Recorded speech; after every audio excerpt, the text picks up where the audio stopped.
Meski masih di masa pemberlakuan PPKM darurat, Masjid Agung Jami' Kota Malang tetap menggelar sholat Idul Adha terbatas.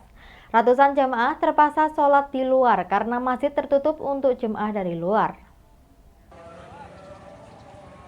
Sholat Idul Adha di Masjid Agung Jami' Kota Malang dilakukan secara terbatas. Sholat yang dilakukan secara terbatas dan hanya diikuti oleh pengurus masjid ini dikarenakan masih di tengah pemberlakuan pembatasan kegiatan masyarakat atau PPKM darurat. Meski terbatas, namun ratusan jemaah terlihat berdatangan untuk melaksanakan sholat. Namun mereka terpaksa melakukan sholat di jalan karena masjid tertutup untuk jemaah dari luar. Tambir Masjid Agung Jami' Mahmudi Muhid menjelaskan, jika pelaksanaan sholat Id tetap dilaksanakan namun dengan protokol kesehatan yang sangat ketat. Masjid Agung Jami' yang memiliki daya tampung sebanyak 5.000 jamaah untuk pelaksanaan sholat Id, saat ini dibatasi hanya untuk 100 jamaah dan tidak terbuka untuk umum. Untuk mencegah jamaah masuk ke dalam masjid, pagar dan pintu masjid ditutup dan dijaga oleh TNI, Polri, dan Banser. Sementara selain sholat Id terbatas pada Idul Adha tahun ini, Masjid Jami' Agung Kota Malang tidak menyembelih dan menyalurkan hewan kurban. Sebenarnya sesuai dengan edaran kita melaksanakan tetapi dengan sangat terbatas. Jadi kapasitas jamaah yang di Masjid Agung Jami' ini biasanya kalau normal itu 5.000.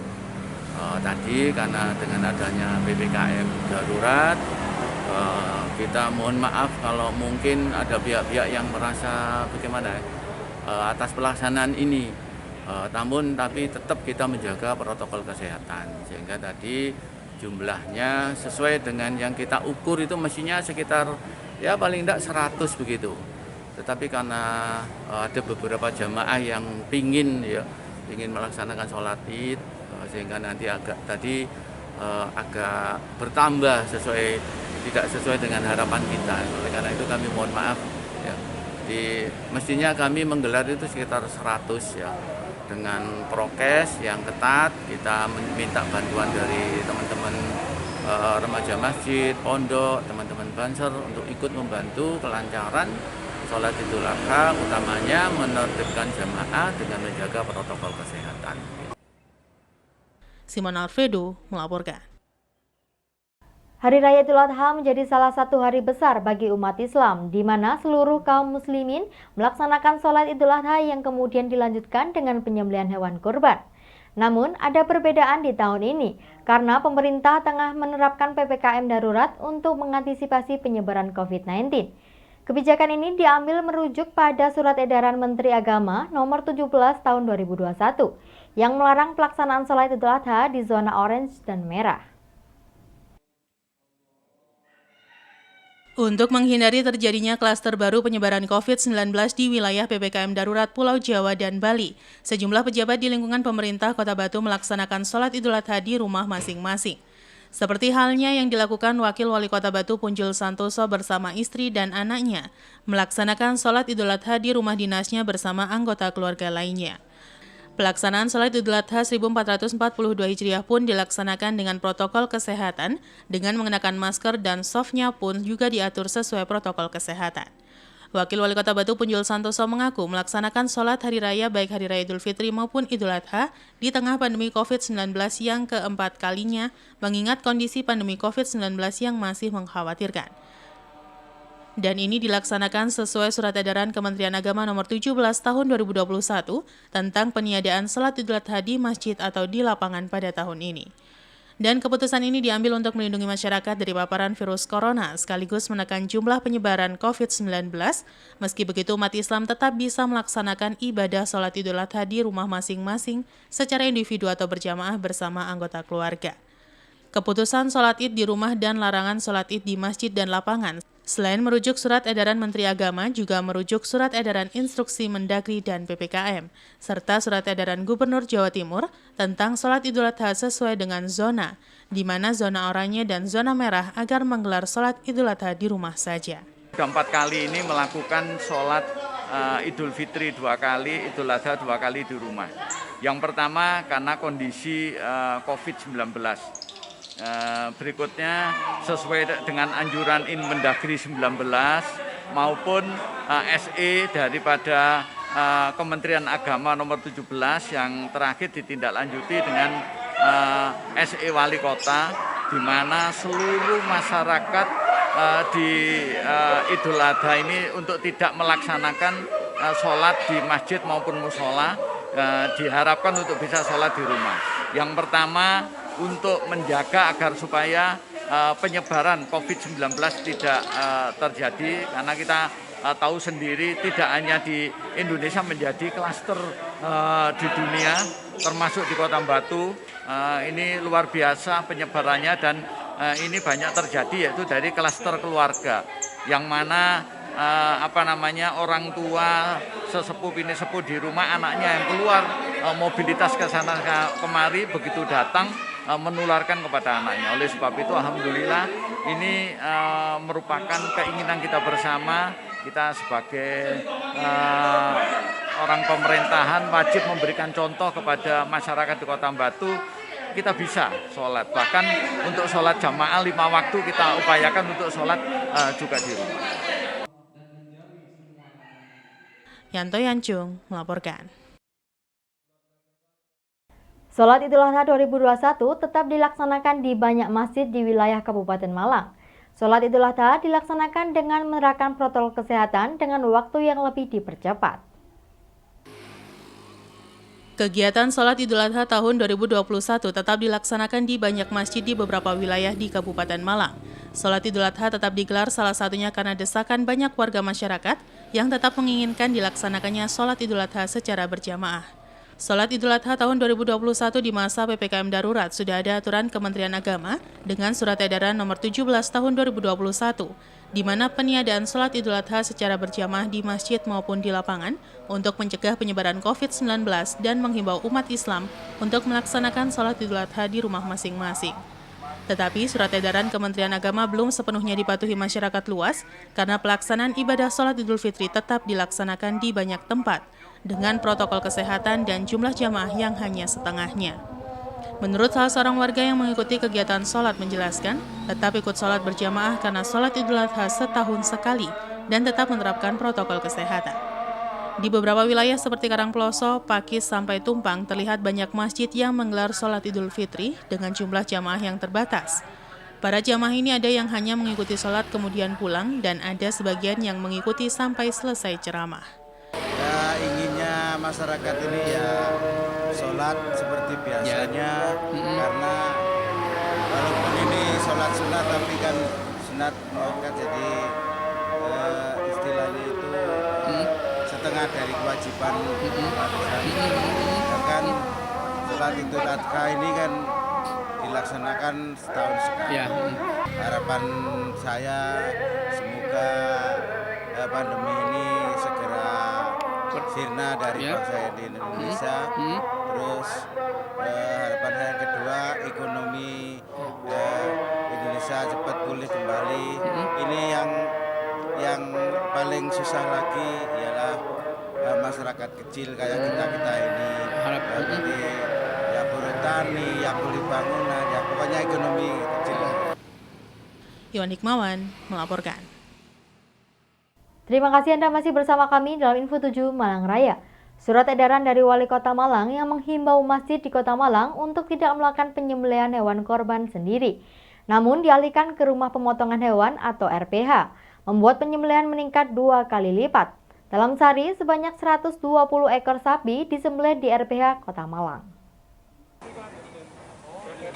Beginilah kondisi di rumah pemotongan hewan Kota Malang di mana terdapat peningkatan penyembelihan hewan pada Idul Adha kali ini. Untuk hari ini sendiri, sebanyak 120 ekor sapi yang merupakan hewan kurban dari beberapa masjid di Kota Malang akan disembelih. Ramainya RPH ini karena sebagian besar pengurus masjid lebih memilih RPH menjadi tempat penyembelihan hewan kurban. Wali Kota Malang Sutiaji saat meninjau pelaksanaan penyembelihan hewan kurban di RPH ingin memastikan bahwa protokol kesehatan tetap dijalankan dengan efektif. Wali Kota mengatakan penyembelihan hewan kurban di RPH dilakukan selama 3 hari. Untuk hari pertama ini sebanyak 120 hewan kurban disembelih dari sekitar 600 hewan kurban yang sudah terdaftar. Selain itu, menurut Sutiaji, petugas yang bertugas di RPH juga sudah dilakukan swab antigen untuk memastikan petugas negatif dari COVID-19. Kita targetkannya dalam jeda waktu 3 hari, ini kemampuan kita adalah 600 sampai 700.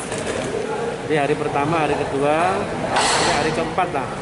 Yang walaupun memang dalam surat edaran itu tidak dianjurkan untuk hari pertama, sebetulnya supaya tidak ada kerumunan, tapi masyarakat ya memang pas tepat hari pertama ini hari libur. Ya. Yang kedua, penyembelih yang ada di sini cuma bisa pakai swab antigen ya. Yang selanjutnya memang kita harapkan kan lebih banyak disembelih di sini. Ya, tapi masyarakat kan ada yang memang disembelih di sini, ada yang memang disembelih di rumah masing-masing. Sedangkan Ahmad Saihu, salah satu takmir masjid, mengatakan bahwa pemilihan RPH sebagai tempat penyembelihan hewan kurban karena selain lebih cepat juga untuk kebersihan sangat terjamin. Selain itu, dengan menyalurkan penyembelihan di RPH, kerumunan di masjid bisa diminimalisir. Karena banyaknya hewan kurban yang masuk ke rumah potong hewan, tim penyembelihan juga ditambah. Jika biasanya ada 7 tim, kini meningkat menjadi 13 tim. Dan total juru sembelih yang dilibatkan yakni 54 orang. Selama ini kan kami terbiasa di masjid ya, di situ ada fasum juga. Begitu evaluasi setiap tahun kita lihat bahwa kalau di fasum itu tidak sehigienis di RPH. Kenapa? Fasum di bawah kan itu hanya rumput sama sama pasir dan sebagainya. Sehingga kebersihan daging itu sendiri kurang baik gitu loh. Makanya jauh hari sebelum PPKM ini diterapkan, kami sudah ke sini. Sudah kontrak dengan pihak RPH sini gitu loh. Jadi ini sebagai sebagai evaluasi kami ke depan bahwa kalau memang nanti di RPH sini lebih cepat, satu, efektif, efisien dan higienis, kenapa tidak di tahun-tahun mendatang kita laksanakan di sini? Simon Alfredo melaporkan. Meskipun di tengah pandemi COVID-19 dan pembatasan kegiatan masyarakat atau PPKM darurat, tidak menyurutkan niat umat muslim untuk berbagi ke sesama di Hari Raya Idul Adha. Salah satunya hewan kurban. Di tahun sebelumnya jumlahnya menurun, namun di Hari Idul Adha 2021 ada peningkatan jumlah hewan kurban yang diserahkan ke Masjid An-Nur, Kota Batu. Masjid An-Nur, salah satu masjid agung di pusat Kota Batu, telah menerima penyaluran hewan kurban dari para pejabat eksekutif maupun legislatif dan warga masyarakat umum untuk di wilayah Kota Batu.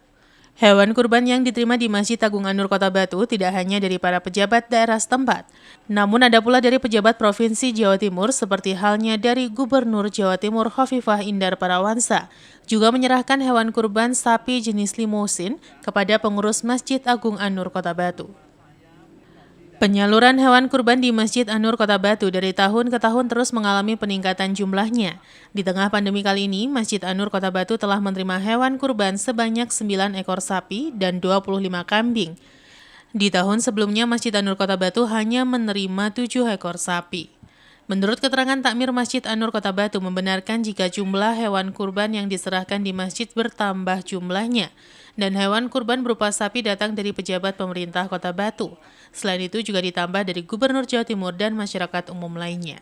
Alhamdulillah pada tahun 2021 ini di Masjid Agung An-Nur Batu ada hewan korban sapi 9 dan untuk kambing sementara ini masih sekitar 10 ekor dan masih insya Allah masih akan berdatangan lagi nanti, dan rencana untuk pemotongan besok pagi, jadi tidak dilaksanakan hari ini tapi besok pagi untuk pemotongannya. Kalau dibandingkan dengan tahun kemarin ada peningkatan, yaitu peningkatan 2 ekor untuk sapi ini. Sementara pemerintah Kota Batu melalui Wakil Wali Kota mengapresiasi apa yang telah dilakukan jajaran pengurus Masjid An-Nur, mampu menjalankan amanat Hari Raya Idul Adha di tengah pandemi COVID-19 karena hewan kurban yang disalurkan lewat Masjid An-Nur meningkat, meskipun pandemi COVID-19 masih berlangsung. Selain itu, Masjid An-Nur juga telah menjalankan aturan PPKM darurat dalam pelaksanaan perayaan Hari Raya Idul Adha. Rencananya, hewan kurban yang telah diterima Masjid An-Nur Kota Batu, pemotongan hewan dan dagingnya akan dibagikan 1 hari setelah Hari Raya Idul Adha, melalui rumah potong hewan dengan disalurkan lewat kelompok masyarakat pada masyarakat yang membutuhkannya. Hari ini saya mewakili pemerintah Kota Batu atas nama Wakil Wali Kota memberikan bagian saya untuk di Masjid An-Nur. Dari pemerintah Kota Batu ada 5 5 ekor sapi. Yang pertama untuk Ibu Wali Kota diserahkan ke Masjid At-Taqwa, saya diserahkan ke Masjid An-Nur, Pak Ketua Dewan di Masjid Sidomulyo, Pak Nur Rohman di Junrejo, dan Pak Heli di Sumber Berantas. Saya sangat berterima kasih terutama kepada Masjid An-Nur yang hari ini sudah menerima hewan kurban dari pemerintah Kota Batu, supaya nanti bisa diserahkan kepada yang berhak. Yanto Yanjung melaporkan. Terima kasih Anda masih bersama kami dalam Info 7 Malang Raya. Libur nasional memperingati Hari Raya Idul Adha berdampak pada semakin sepinya penumpang angkutan umum di lokasi Mikrolet, Terminal Arjosari, Kota Malang. Kondisi ini berdampak pada berkurangnya kendaraan yang beroperasi. Libur memperingati Hari Raya Idul Adha tahun 2021 bersamaan dengan masih berlangsungnya kegiatan PPKM darurat menyebabkan kondisi terminal angkutan umum lebih sepi dari biasanya. Hal ini berdampak pada berkurangnya kendaraan dan juga penumpang sehingga para sopir semakin sulit mendapatkan penumpang, sehingga banyak angkutan umum menunggu penumpang di tempat keramaian. Sepinya penumpang ini tidak hanya dialami angkutan umum jenis mikrolet dengan trayek antar kota Malang maupun kota menuju Kabupaten Malang, serta Malang menuju Pandaan dan Surabaya dengan kendaraan jenis elf maupun bis. Menurut salah seorang sopir jurusan Malang Pandaan Surabaya menjelaskan, selama PPKM darurat penumpang semakin sulit dan biasanya dari Malang Pandaan tidak ke Surabaya karena pemberlakuan PPKM darurat sulit mencari jalan. Di Terminal Arjosari untuk mikrolet dan angkutan umum jenis elf terlihat lengang dan angkutan umum keluar terminal dalam kondisi kosong penumpang, dan sisanya memilih mangkal di tempat keramaian untuk mendapatkan penumpang. Di jalan masuk Kota Malang juga terlihat kendaraan yang melintas sangat sepi, baik yang masuk maupun keluar Kota Malang. Sejak awal PPKM darurat sampai saat ini gimana Pak untuk penumpangnya? Waduh susah Pak. Jangankan cari setoran Pak, cari ceperan Pak. Setoran pun aja susah Pak. Susah Pak ya? Iya. Selama apa ini? PPKM ya. Darurat ini Pak ya? Iya. Penumpangnya bagaimana nih? Penumpangnya nggak ada Pak. Kemungkinan ketakutan paling Pak ya. Ya nggak ada penumpang sama sekali Pak. Satu jurusan satu trayek sini ke Surabaya biasanya dapat berapa biasanya rata-rata? Dari Malang ke Surabaya minimal bisa 250 atau 300 Pak. Apanya itu? Itu pendapatannya Pak. Pendapatannya itu 1 PP itu. 1 PP? Iya. Tapi untuk konsumsi BBM gimana? Mencukupi segitu? Wah ini cuma Pak balik Kucing.